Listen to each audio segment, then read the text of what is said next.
Olá pessoal, paz e bem, tudo bem com vocês? Vamos aí meditar, partilhar o evangelho deste dia, dia 8 de maio, uma quinta-feira da terceira semana do tempo pascal. Então vamos ler, vamos meditar e eu gostaria que você colocasse, aqui nos comentários o que você mais destacou nesse texto. Eu falo isso porque não simplesmente para movimentar o vídeo, mas para que a gente perceba que, às vezes, a leitura, eu como religioso, padre, capuchinho, é, é diferente de um casado, de um solteiro, Frei, mas a palavra de Deus é a mesma, tem que ter uma única interpretação. Sim, estamos falando dentro disso mesmo, Mas como essa palavra vai ser acolhida vai depender muito do seu contexto de vida, da sua idade, da situação que você vive, Então, os trechos que aqui você vai chamar a atenção sua, pode diferenciar dos meus, Então, essa contribuição aqui seja para melhorar a sua meditação. Então, coloque aqui embaixo, E se também estiver dúvida, fala, Frei, me fala mais sobre aquilo, Então, vamos lá, o evangelho de hoje, João, capítulo 6, 44 a 51. Vai dizer o evangelho. Naquele tempo disse Jesus à multidão: Ninguém pode vir a mim se o Pai que me enviou não atrai, e eu ressuscitarei no último dia. Está escrito nos profetas: todos serão discípulos de Deus. Ora, todo aquele que escutou o Pai e por ele foi instruído, vem a mim. Não que alguém já tenha visto o Pai, só aquele que vem de junto de Deus viu o Pai. Em verdade vos digo, quem crê possui a vida eterna. Eu sou o pão da vida. Os vossos pais comeram maná no deserto e, no entanto, morreram. Eis aqui o pão que desceu do céu. Quem dele comer nunca morrerá. Eu sou o pão vivo descido do céu. Quem comer deste pão viverá eternamente. E o pão que eu darei é a minha carne, dada para a vida do mundo. Palavra da salvação. Glória a vós, Senhor. Muito bem. Aqui a graça de Deus que antecede, Ninguém vai ao Pai, se esse não atrai. Então é a própria ação de Deus. Mas vamos lembrar de uma coisa, para a gente aprofundar, antes de continuar. Que Deus nos criou, Deus nos quis. Então, desde o início, antes mesmo da gente vir a este mundo, já estava no desejo amoroso de Deus, você, eu, todos nós. Então, essa força de atração já está aí no desejo do Pai, Somos todos seus filhos. Ele não deixa ninguém, Ele não quer que nenhum se perca. Então, ele vem atrás da gente, Ele corre, ele nos busca. Olha só que bonito. Ele nos busca, ele nos deseja ardentemente. Celebrando a paixão do Senhor, essas semanas atrás a gente dizia assim, olha, vamos sempre lembrar que quando se fala paixão do Senhor, talvez venha na nossa cabeça somente o sofrimento de Cristo, no sentido que foi capturado, foi flagelado e morreu numa cruz. Mas quando nós falamos paixão, devemos perceber o contexto todo. Paixão aqui está dizendo de quê? Não simplesmente do sofrimento. Ele está aí dentro, porque os homens e as mulheres não acolheram a luz que veio ao mundo, que era o próprio Verbo encarnado, a manifestação de Deus. Mas devemos entender no sentido amplo, paixão de Deus. A encarnação é paixão, é amor de Deus por nós. A criação é paixão, é amor de Deus por nós.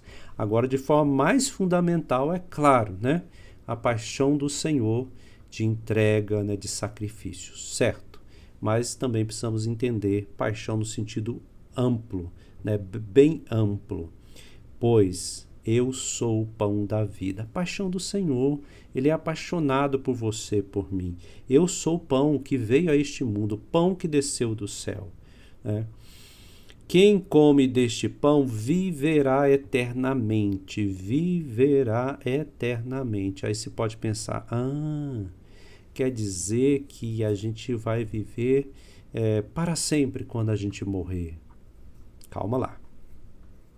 Aqui eternamente não pode ser simplesmente compreendido como questão de tempo, né? E nem questão de momento. Agora eu não estou na eternidade, mas um dia eu vou estar. Né? Não é somente assim que a gente precisa compreender, né, a mensagem cristã. O céu, o que é eterno, né? As coisas do alto, o reino de Deus. Todas essas palavras é para referir, né, quando o homem e a mulher realmente estão em aliança com o Senhor, seja já agora ou no futuro. Então o reino de Deus já está presente. Na eternidade já está presente. Né? Lembra, não sei se Santa Teresinha ou Santa Teresa, não me lembro, qual vocês podem comentar aí embaixo, né?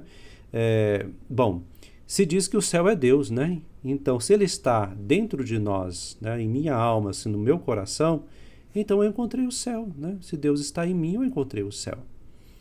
E é isso que vai desabrochar, né? Para a vida com Deus também depois da morte, né? Então a eternidade é muito mais do que simplesmente quando a gente morrer e ir para lá, mas é um estar com Deus. Então, quem comer deste pão, escutar a palavra, crer nessa palavra, abrir a esta palavra, entender a mensagem da palavra, com letra minúscula, o próprio Cristo que nos fala, tem a vida eterna. Não tem como promessa, já tem a vida eterna, né? Já está na dinâmica da vida eterna. E o pão que eu darei é a minha carne dada ao mundo, para a vida do mundo, né?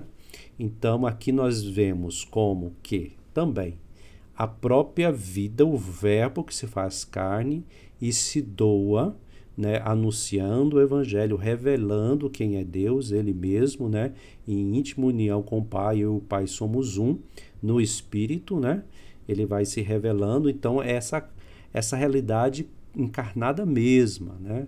Felipe, eu sempre estou convosco e agora você está perguntando, mostra meu Pai, né, você não acredita que eu e o Pai somos um, né, eu só faço aquilo que o Pai faz, né, que nós somos um.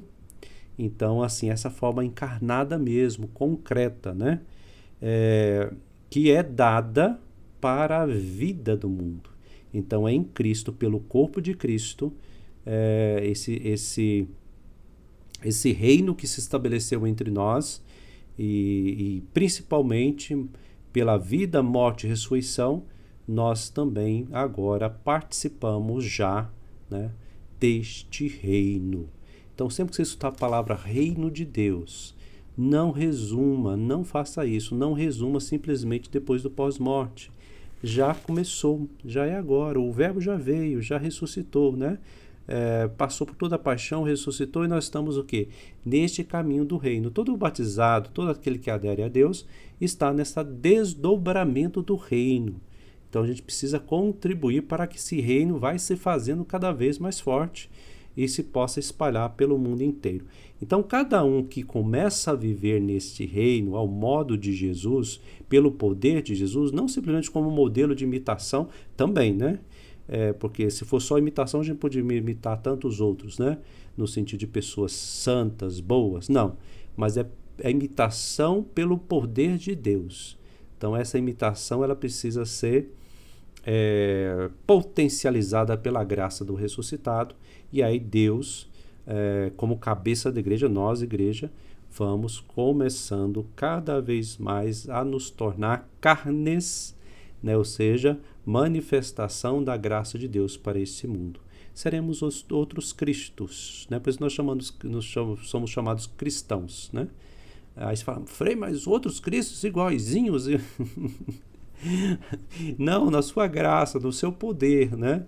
Como extensão de seu poder misericordioso na sua igreja, que é como sacramento de cura, de salvação para esse mundo. Tá bom, gente? Olha, abraço para vocês, medite, partilhe aí conosco nos comentários para a gente enriquecer a nossa reflexão. Com Deus.